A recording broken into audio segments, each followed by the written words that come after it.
We talked about it yesterday. He's just a dude now. He's just some guy that is athletic, and when he's healthy, shows flashes of things, but never, ever, ever, ever developed a real significant offensive game. And now it's catching up with him. Now other guys, you got other big men in the league. Remember when we were having a conversation at one point about him, and now I can't even think of what's that big goofy kid's name that was in L.A. with Kobe, the center, Andrew Bynum. Oh, Andrew Bynum. Yes. Yeah, remember we having that conversation, like, man, best center of the league. Who is it? Neither. I'll pick D. None of the above. You know what I mean? Because now you got dudes like, you can put DeAndre Jordan in that category. You can put guys like Marc Gasol in that category. Even guys like Brook Lopez in that category. Because right now, that position is kind of like the running back of the NFL. It's cool if you have one, but you know what you need? You need dudes that get buckets. Whole lot of them. You know what I mean? Like, it's cool if you've got that guy, but no one's clamoring like, man, I hope Roy Hibbert opts out. Who's saying that? Like, who has ever said that in ever? This dude is 7'6". Indiana is hoping Roy Hibbert opts out. Right. They've already opted out. Like this dude went from, he's a 7'6" human being. He was in the good graces. Well, he was in the good graces of the Pacers, and boy, times have changed for Roy Hibbert. Yeah, as well they should have. He's bad at basketball. Got some news on Shelvin Mack, Atlanta Hawks, I guess, third-string point guard Shelvin Mack. His shoulder was a lot worse than even I think he anticipated. He had surgery on it and found out that he had ligament damage in that thing, too. Like, who remembers when did this happen to him? In the last game? That I turned off at halftime? No, I'm saying. Now, so the last game, I can't remember what happened, but toward the end of the game, he ended up on the court rolling around. Oh, okay. But I don't remember exactly what the play was, I don't even remember the play. I just remember him being on the ground and like the play had got on to the other end of the court, and then they were like, the Hawks started going back down, and they were like, oh, Shelvin Mack he's down at the free throw line on the other end of the court. Well, probably a safe bet if you're an Atlanta Hawks fan. Just blame Dellavedova. I didn't know what happened. I didn't get to that point in the game, but I just, let's point everything in that direction, since that seems to be, because watch what happens in like 3 or 4 years. Just watch what happens. Oh, man, just wait. See, if it hadn't been for that Dellavedova stuff, we would have won the championship. That's how the story's going to play out in 3 years. Just like the Falcons was 11 yards away from winning the Super Bowl. Really? Really? Okay. History changes facts more often than it probably should.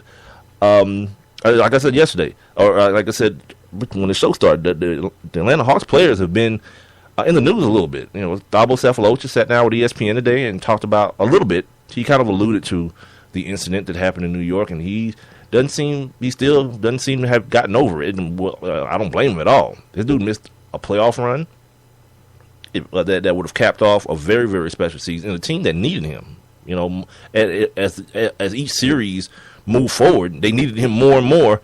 And because some overzealous cop, from my vantage point, and what I saw in the videos and from what some of the eyewitness accounts that I read were, some overzealous cop wanted to beat this dude about his legs with a damn aspartame. All right.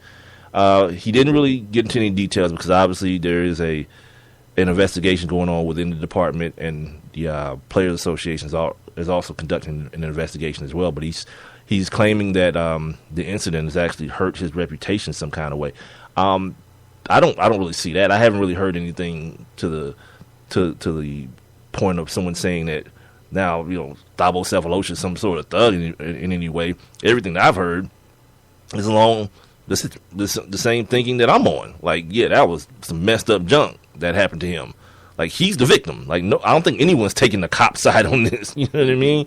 But he feels that way. He talks about not being able to put his kids to bed, not being able to go up the stairs, in his house.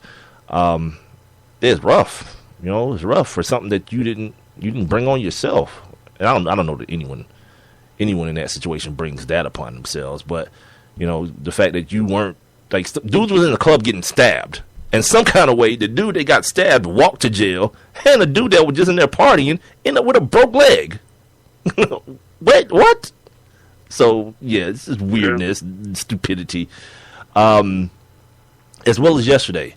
And I kind of put this thing out on Twitter, at Sports Kings Live is our Twitter. It's also our Instagram and our Facebook as well.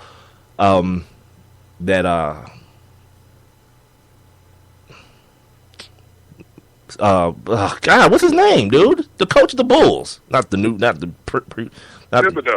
current coach, Phil Jackson. Jesus Christ, God, boy, yeah.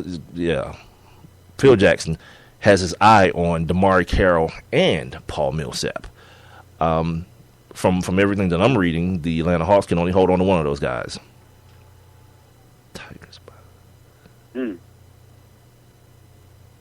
Yeah, he's looking at Shelvin. I'm sorry, I got caught up in the chat line here. Alec is writing some foolishness.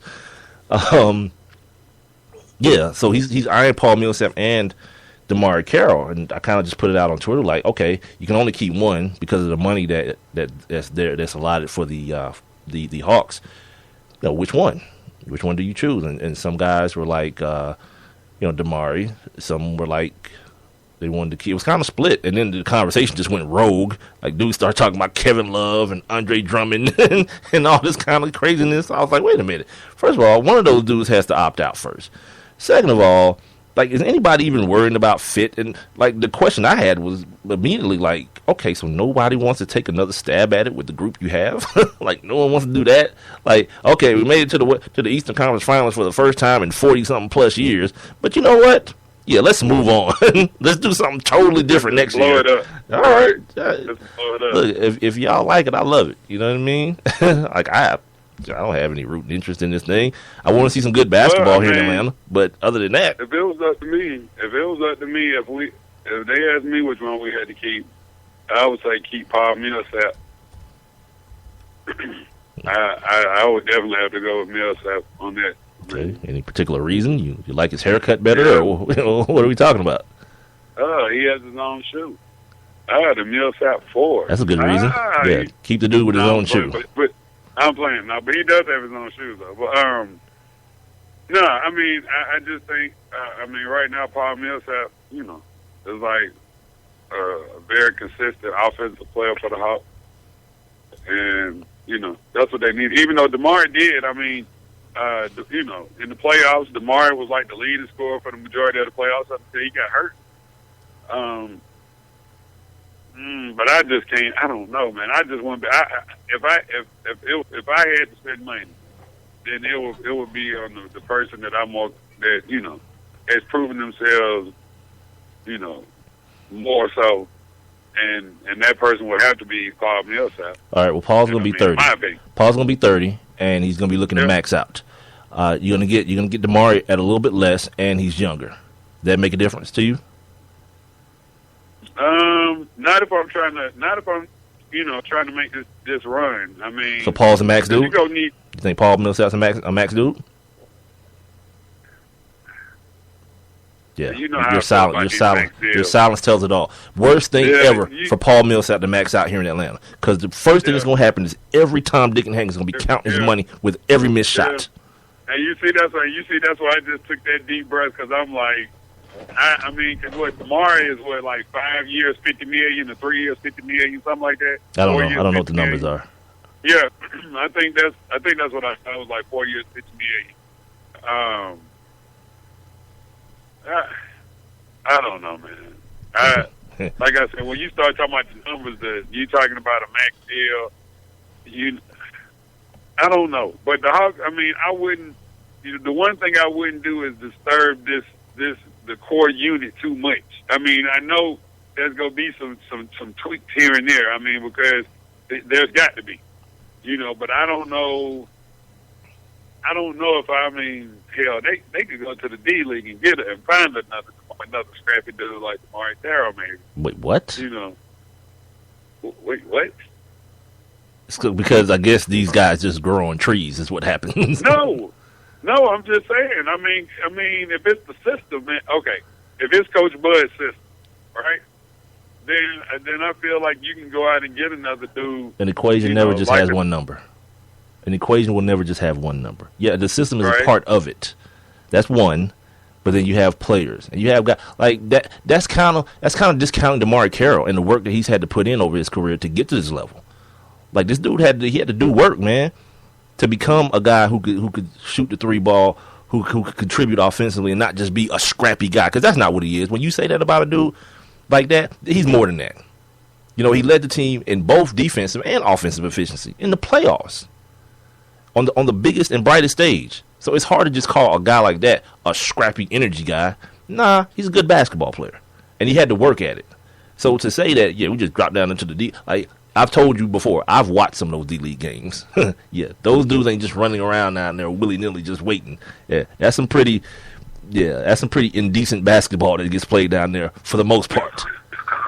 You feel me? Yeah, it's like some YMCA run and shoot type stuff. You know, and you might have that one or two Damari Carrolls sprinkled in throughout the league. But for the most part, yeah, these dudes have had to toil, man, and struggle. And I believe that's part of Coach Bud's system. You know, the dudes who appreciate it. The dudes that had to work to get where they're at. And the dudes that are humble about it. Because that's that whole San Antonio thing we talked about the other day. You know, guys with that level of humility that understand, that can come in, have a role defined for them, and they accept the role, and they move forward with it, you know, and they make the best out of whatever that role is that's being assigned to them. And I think that's what Damari Carroll did. You know, when he was needed, reminding you that 4 out of the 5 starters on this team made the All-Star game. He was the 5th guy who didn't make it, and turned out to be, you know, their best player at the most important time of the season. So to me, that means something. It means more to me. It means more to me than just to call that guy a scrappy guy when he's actually a very, very decent basketball player. No, but when I say scrappy, I don't mean like Matthew Dellavedova. You know what I'm saying? When I say scrappy, I mean like he just basically what you just said. I mean he had to scrape and claw his way to get to where he is. So I'm just saying like I can't call him a journeyman. I mean I don't know. The hell you can't. He's been with 4 teams in 3 years, or five teams. Yeah, that's the definition of journeyman. Is exactly what he is. Yeah. But you know, I mean, like I said, I know he's a good player, but I don't know if Paul Millsap is expendable enough. You know, to say, well, we're gonna get Damari Carroll. You know, we're gonna get him on the cheap, and then build around him, Al, Jeff. It's not going to be cheap. It's not going to be cheap. In no perspective is it going to be cheap. I mean, it's just going to be less. Cheaper than Paul Millsap. Yeah. I'm saying, cheaper than Paul Millsap. What do we got? Like 2 minutes. Let's just kind of go through the rest of these things real quick. Dwayne Wade. I don't know if he's threatening to opt out, but he seems to be in search of a little bit more money from the Miami Heat. And here's the thing: we got to stop talking about Dwayne Wade under the guise of, look how much he had to sacrifice, to get those guys down there. Look, Dwayne Wade's career was going down the effing toilet. If you want to tell me that him and Michael Beasley was going to end up doing something, yeah, Dwayne Wade made a calculated move to add years to his career by having LeBron and Chris Bosh come down there and play with him. So give it a rest with all that he sacrificed all this, because he could have not. And just been bad every year. He could have been exactly what he had to do this year. Go home when the playoffs started.